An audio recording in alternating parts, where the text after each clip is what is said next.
of the big questions on your mind in particular might be, what do I do if I sit down to write and I don't have any ideas?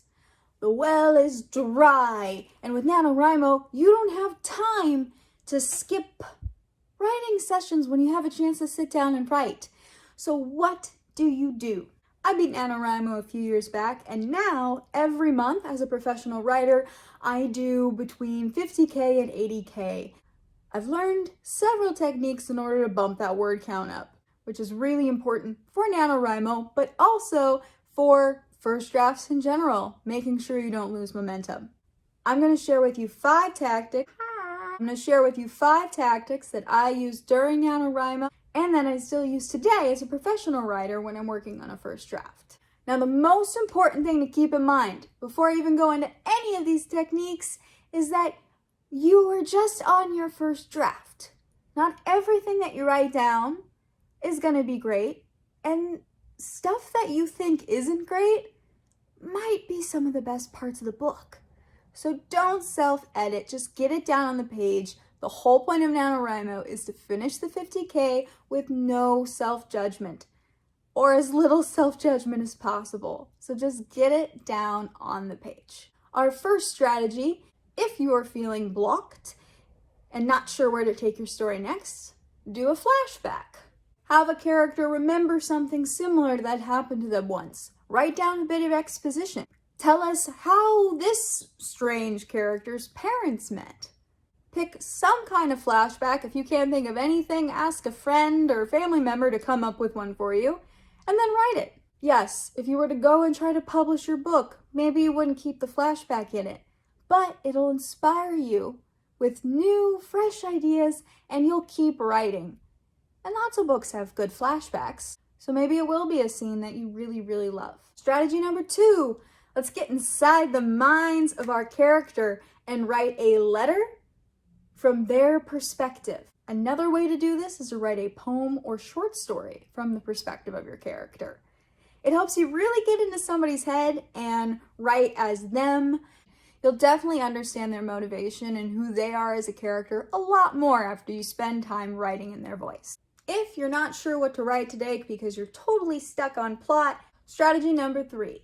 If you're not sure what to write next because you're totally stuck on plot or a narrative detail, this is a great one for you. Find a reason for a couple of characters to sit down together and have dinner or coffee or whatever makes sense in your world, and just have them talk. Write some dialogues, see what it's like when they banter, when they go back and forth, when they ask each other questions about their childhood. See what conversation is sparked from 2 characters, especially if it's 2 characters you would not normally expect to see in that kind of situation together, spending time chatting. This is a really fun way to break out of whatever mold you've got yourself stuck in and see things through new eyes through the beauty of your characters. Strategy number 4 is very similar to strategy number 1, but can work your brain in kind of a different direction. It's a flash forward. Sit down and write what things are like 50 years after your book. Sit down and write what one of your characters' wedding day is like. You can do this however you want, but pick a character, pick an arbitrary year in the future, and write down what their life is like then. It'll give you tons of inspiration for where things are going for your book now in the present. Plus, if you go far enough in the future, you can add cool flying cars. Unless your book already had cool flying cars. I wish I had a flying car. And strategy number 5, this is a really, really necessary one to have in your toolbox. Whatever part of your story is blocking you, just skip it. Just skip it. Come back to it later. When I did NaNoWriMo, there was a period of about 3 days where I was at this part of my story and I was dreading writing it. I was absolutely dreading it. I was barely cranking out any words. I wrote like a couple of sentences for like the whole 3 days. I felt like the part needed to be in the book, but I was having a really hard time writing it. So after 3 days of barely writing anything, I skipped the son bitch. Can I say bitch on YouTube? I skipped the son of a gun. Just skipped right past it. It ended up being the last thing that I wrote for NaNoWriMo, but by then the momentum just carried me through and nothing was gonna stop me.